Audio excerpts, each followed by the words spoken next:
Shalom, shalom, shalom. Bonjour à tous. Donc aujourd'hui, nous allons parler de la Pâque. Je suis ravie de vous retrouver ce matin. J'espère que vous allez bien et que tout va bien chez vous. Je vous retrouve ce matin dans la matinale avec Jésus-Christ, dans l'émission J'avance avec Jésus-Christ sur Méline René TV. Donc, comme je disais tout à l'heure, nous allons parler de la Pâque. Toi qui n'es pas encore abonné à cette chaîne, je t'invite à t'abonner et aussi à activer la cloche de notification afin de recevoir les prochaines vidéos. Tu vas me dire peut-être que la Pâque est passée, mais pour moi, la Pâque, c'est tous les jours. Donc, nous allons parler de la Pâque et on se retrouve tout de suite.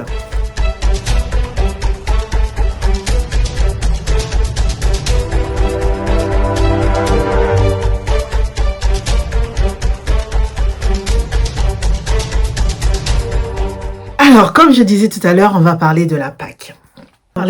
Donc nous allons lire dans Marc 16, versets 1 à 8. Nous n'allons pas tout finir aujourd'hui, nous allons peut-être faire ce programme de la Pâque en 3 ou en 4 fois, parce que c'est difficile de parler de la Pâque, surtout dans ce passage-là, en une seule fois, en quelques minutes, c'est assez compliqué. Donc, comme je disais tout à l'heure, nous allons parler de la Pâque. Donc, je lis la parole de Dieu. Lorsque le sabbat fut passé, Marie-Madeleine, Marie, mère de Jacques et Salomé achetèrent des aromates pour venir l'embaumer. Le premier jour de la semaine, elles viennent au tombeau de bon matin, au lever du soleil. Elles disaient entre elles, « Qui roulera pour nous la pierre de l'entrée du tombeau ?» Levant les yeux, elle voit que la pierre, qui était très grande, avait été roulée. En entrant dans le tombeau, elles virent un jeune homme assis à droite, vêtu d'une robe blanche. Elles furent effrayées.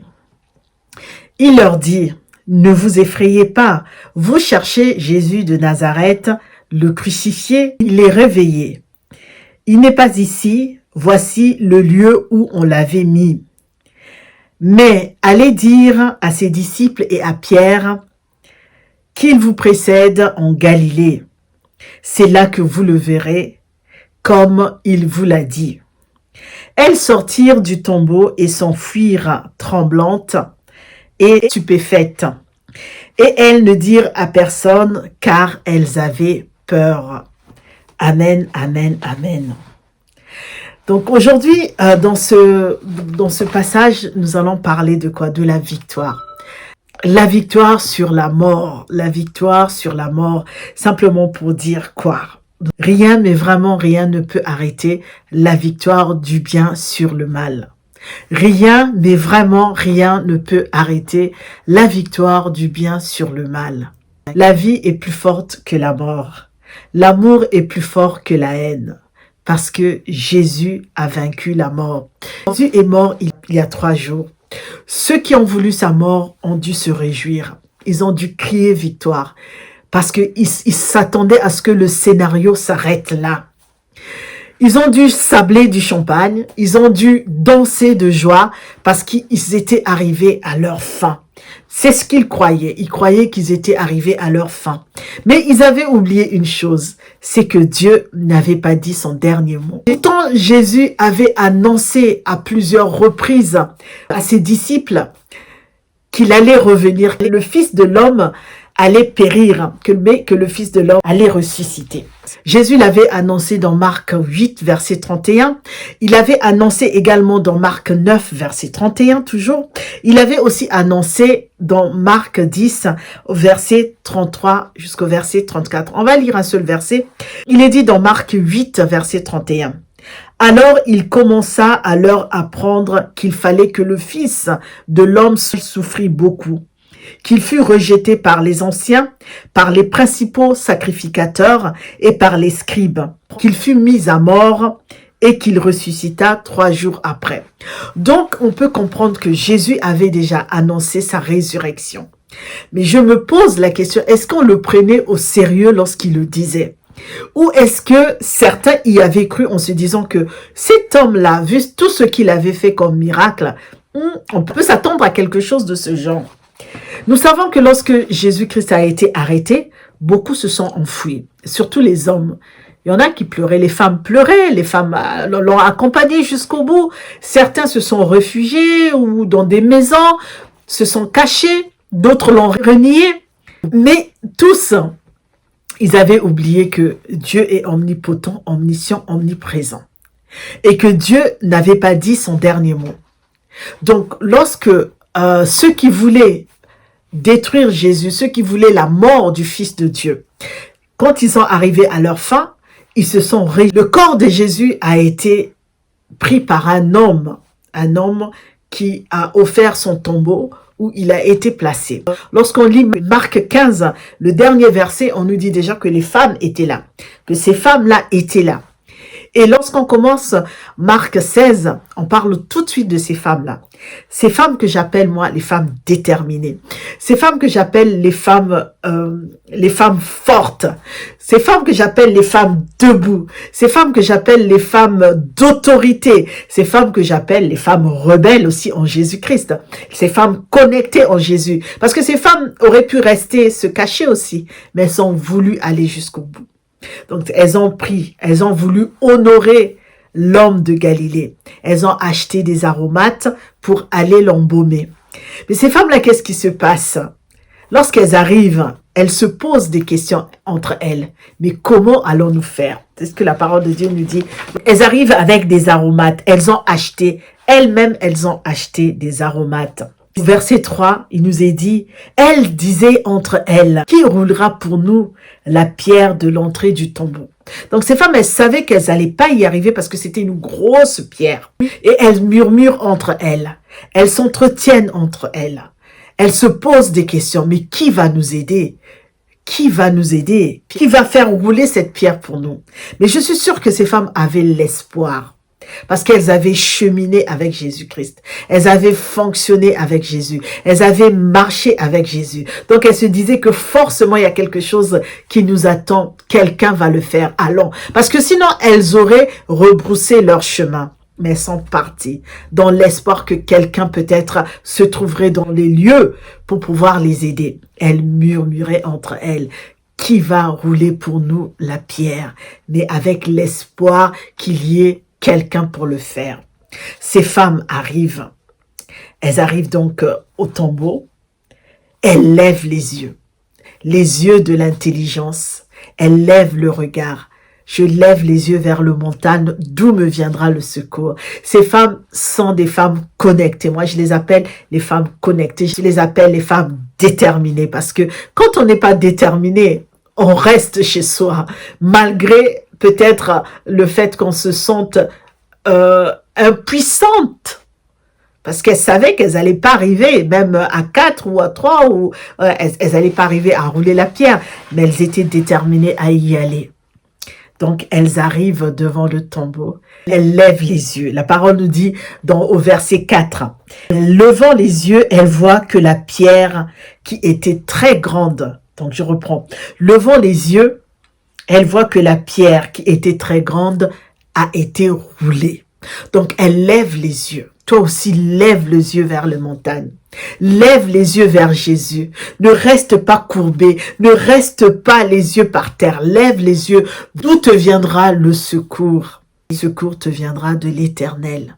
Elles ont levé les yeux. Elles ont vu. Si elles n'avaient pas levé les yeux, elles n'auraient pas vu que cette pierre était roulée.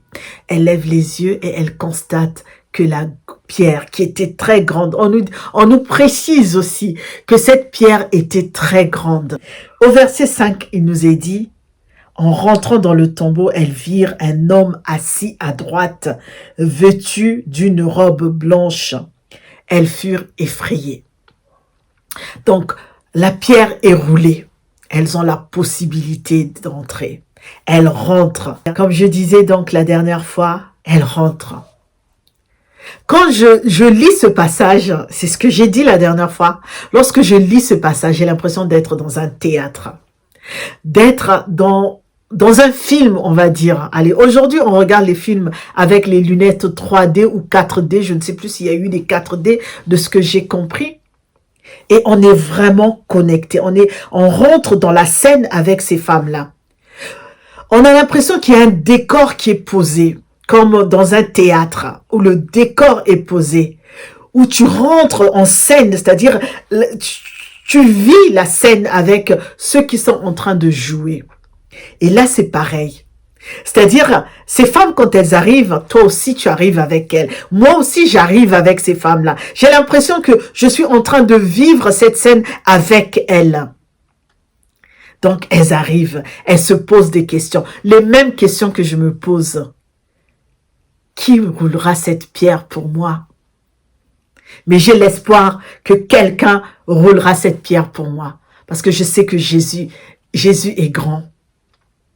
Et j'y vais quand même, parce que je suis déterminée. Je veux rendre hommage à mon Jésus. Et donc, comme je suis déterminée, j'y vais avec l'espoir que la pierre ne sera pas un frein pour moi. Avec l'espoir que quelque chose va se passer. Dès que j'arrive, je lève les yeux. Je suis dans cette scène avec elle. Je rentre dans la scène avec elle. Quand elle pénètre dans le tombeau, je pénètre également avec ces femmes-là. Parce que je vis au travers d'elles, à cette lecture. Par cette lecture, j'ai l'impression que j'y suis. Par cette lecture, j'ai l'impression que c'est moi qui rentre dans le tombeau. Parce que cette scène m'impressionne. Parce que cette scène, je la vis au travers ces femmes. Elle pénètre et qu'est-ce qu'elle voit? Il y a un jeune homme qui est assis à droite. Il n'est pas assis à gauche, il est assis à droite, la droite du Père. La droite où Dieu fera de tes ennemis le marchepied de tes pieds. Il fera de tes ennemis ton marchepied. C'est la droite du Père. Il est vêtu de blanc, d'une robe blanche là. La parole nous dit qu'il est vêtu d'une robe blanche et ces femmes sont effrayées. Toi aussi, je suis sûre que tu t'effraies, que tu aurais été effrayé. Même moi, je pense que en rentrant avec elle, en faisant comme si je rentrais avec elle, j'ai sursauté. Cet homme qui est là, qui les attend, elles sont effrayées parce qu'elles ne s'attendent pas à ce qu'il y ait quelqu'un. Elles veulent venir embaumer Jésus. Elles ont ramené des aromates pour faire honneur à leur maître. Elles se posent la question, qui roulera pour nous cette grande pierre? Mais quand elles arrivent, la pierre a déjà été roulée. Question. Qui a fait ça? Qui a fait ça pour nous? Elle lève les yeux, elle voit que la pierre a été roulée. Et elle rentre. Elle rentre dans le tombeau. Et il y a ce jeune homme. D'où il sort? Qui est-il? Il est habillé en blanc. Elles sont effrayées, ce qui est tout à fait normal. Voir quelqu'un, un jeune homme dans le tombeau, vêtu de blanc, ça effraie. Et elles sont effrayées. Au verset 6, la parole de Dieu nous dit, il leur dit, ne vous effrayez pas. Vous cherchez Jésus de Nazareth, le crucifié. Il est réveillé. Il n'est pas ici. Voici le lieu où on l'a mis. Donc ce jeune homme, on ne sait pas d'où il sort. Ces femmes ne savent pas d'où il sort. Il voit que ces femmes sont effrayées. Il leur dit, vous cherchez Jésus de Nazareth, parce que tout de suite, il pense que ces femmes sont venues voir Jésus. Donc il leur dit, vous cherchez Jésus de Nazareth. Pas Jésus n'importe lequel, il n'y a pas d'autre Jésus, mais celui qui a été crucifié. Il leur dit, il est réveillé, il n'est plus, ne le cherchez plus parmi les morts. Il est réveillé, il est réveillé. Il n'est pas ici. Voici l'endroit où on l'avait enterré. Voici l'endroit où il était. Donc, il leur montre, il leur dit d'abord, sans que ces femmes ne parlent, sans qu'elles ne disent qui elles sont venues chercher. Quel corps, quel maître. Mais lui, déjà, il les dévance. Il dit, vous cherchez Jésus de Nazareth, celui qui a été crucifié. Mais il n'est plus ici, ne le cherchez pas ici. Il est réveillé. Il n'est plus mort. La victoire sur la mort. Il n'est pas ici. Voici l'endroit où il était. Donc il leur dit, ne le cherchez plus parmi les morts. Il n'est plus ici. Et il leur montre là où Jésus avait été. C'est ici qu'il était. Gloire à Jésus. Dieu est bon. Ne cherchons plus parmi les morts celui qui n'est plus, celui qui s'est réveillé d'entre les morts. Ceux qui ont dansé parce qu'ils ont cru qu'ils étaient arrivés à leur fin. Mais moi, je dis que personne ne connaissait la suite du film. Personne ne savait que Dieu avait prévu un autre scénario. Même si Jésus les avait déjà avertis. Mais personne n'avait imaginé ce qui allait se passer. Ne le cherchez plus là. Il est réveillé, c'est ce qu'il leur dit. Voici même l'endroit où on l'avait mis. Il n'est plus ici. Amen. On va s'arrêter là pour aujourd'hui. On poursuivra la prochaine fois les 2 derniers versets parce que notre Dieu est bon. Ne cherche plus Jésus parmi les morts parce qu'il est ressuscité. Lève les yeux et tu verras la gloire de Dieu se réaliser. La Pâque, c'est tous les jours. C'est ta victoire à toi sur le mal. Tous les jours, c'est ta victoire sur le mal. La victoire sur la mort. Qui aurait cru qu'après la mort, il y a la vie? C'est la victoire de la vie sur la mort. C'est ça la Pâque. Nous allons continuer la prochaine fois. Je vous dis à très bientôt. Que Dieu nous bénisse tous. Soyons bénis, mais vraiment soyons bénis. Soyons des courageux et des courageuses. La marche est longue avec Jésus. La marche est difficile avec Jésus. Pour certaines personnes, non, elle n'est pas difficile. Tant mieux pour ces personnes-là. Mais pour d'autres, c'est dur. On avance, on tombe, on se relève et on repart. On avance avec Jésus, mais pas avec une autre personne. Parce que Jésus, c'est la fondation de notre vie. Jésus, c'est le fondement de notre vie. C'est la fondation de notre vie. Donc, on avance avec Jésus. Je vous retrouve à très bientôt. Toi qui n'es pas encore abonné à cette chaîne, je t'invite à t'abonner et aussi à activer la cloche de notification afin de recevoir les prochaines vidéos. Partage cette vidéo, like cette vidéo et je vous dis à très bientôt. Que Dieu nous bénisse tous. Soyons en paix, restons en paix. Que Dieu nous bénisse. Amen. Au revoir, je vous dis au revoir et à très bientôt.